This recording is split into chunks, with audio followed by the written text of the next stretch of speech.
Welcome to Cars in Korea. I introduce newly released Genesis Hyundai and Kia cars. On my background, I have Kona Electric that I am currently test driving, and I just spotted this Kona N line that I just cannot afford to miss, especially when these two are exact same colors but have a completely different body kits outside. I have actually gone through the exterior review of both cars and also the interior, so for the in-depth review, go check out my card in the above. I want to tell you one thing before getting started. It was actually the Kona Electric that was built and designed first from bottom up, then later came the internal combustion engine we see on the left, including the hybrid. It was the other way around for the previous or first gen Kona Electric, because the first generation Kona Electric just fitted the electric motor and parts inside the internal combustion engine chassis and everything. However, for this Kona Electric second generation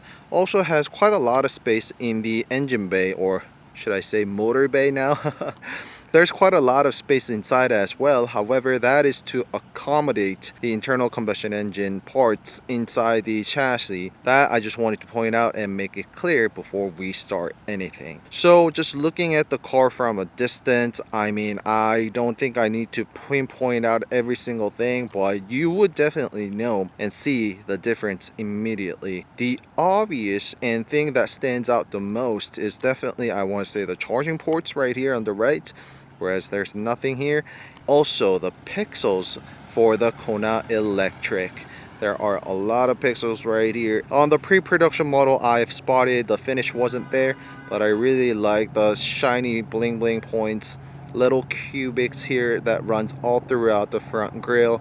And there's also an active air flap right here, a tiny one that will open up when the car is fired up, and also when necessary, when it needs to cool down the battery and etc. Actually, Kona Electric is currently fired up. Maybe I should say, I can't even say fired up now because nothing is literally being fired, right? Kona Electric is currently all running, however the active air flap is not open. And yep, obviously the Swan N line is shut down.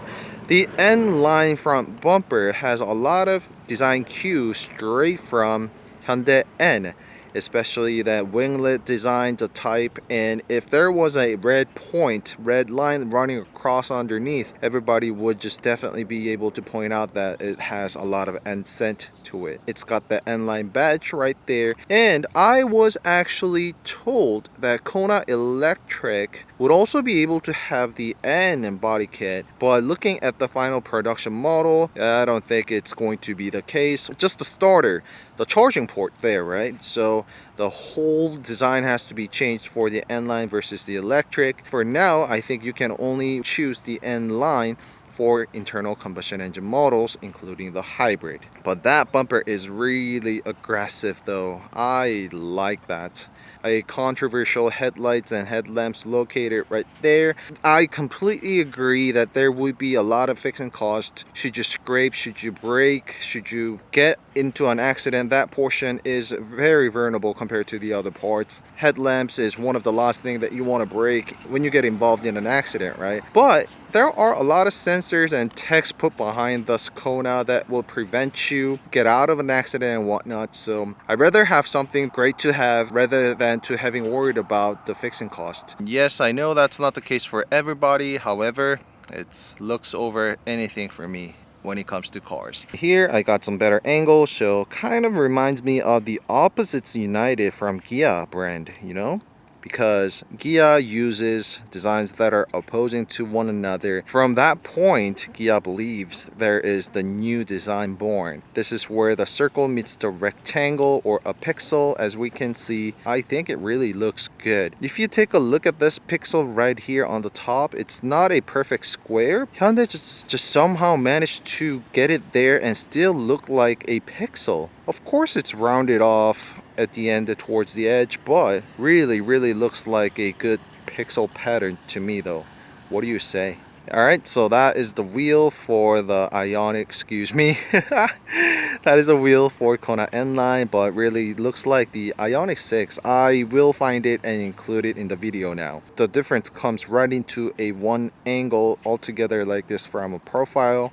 Car wise, I think I personally prefer Kona Electric over any other regular Kona because I just drove it for like less than a kilometer now, but I can already feel how nimble, how fun, how practical this car is going to be. And don't get me wrong, I've driven Kona for a long-term drive too, and I know how great this car is. I daily drive Kia Seltos, which is a direct competitor to this Kona. When it comes to choosing between these two, I mean, yeah, I think I gotta give it to Kona Electric. To be a fair game, Kona Electric costs much more than the internal and combustion engine model we see right there. So that's pretty much it. The cosmetic things, of course, performance-wise, they're very different. However, I cover that on each of the video thoroughly. So if you are curious, go check it out. I just pulled out the video real quick because I want to give you the exterior look and comparison between the two. You know, I just gotta get out there and show you the rear. Let's go. There's not much of a difference when you come to the rear of the car as much as it was on the front, huh? Because that front bumper is much more aggressive with the N-Line on the front than it is on the rear. However, do not leave out that spoiler. That is my personal favorite spoiler I've seen on N-Line thus far. Two separate spoilers left and right, so that is not actually one whole piece but two separate wings, spoilers attached, but it really goes well with Kona. I like how they have done it, and really a big shame we don't see Kona N this time, because it really sure does feel like that Hyundai had a lot of N aspect and N in mind when they were designing this Kona N line and the spoiler. So same goes for the rear diffuser too. We see that N scent, the winglet design got carried over to the rear as well. Just one exhaust on the right side with a dual tip exhaust like that, and of course there is no exhaust on Kona Electric for the obvious reason. But maybe one day we will see that exhaust tip coming back up, because it's all about the looks and cosmetics, right? Recently, almost want to say it's somewhat boring comparing these cars back to back, but however, Kona Electric has very refined, subtle design all around, circular. It's more of a very calm, subtle design. Kona N-Line, it's saying performance out loud, both on the front and rear, but especially on the front. Alright, so that is just a quick look of comparing the two. Exterior wise, if you're curious about the drive and interior and in-depth review, please go check out my other cards in the card above and pinned comment below. Thanks for watching today's video. Don't forget to subscribe and like Cars in Korea if you did, and I'll see you in the next video. Bye.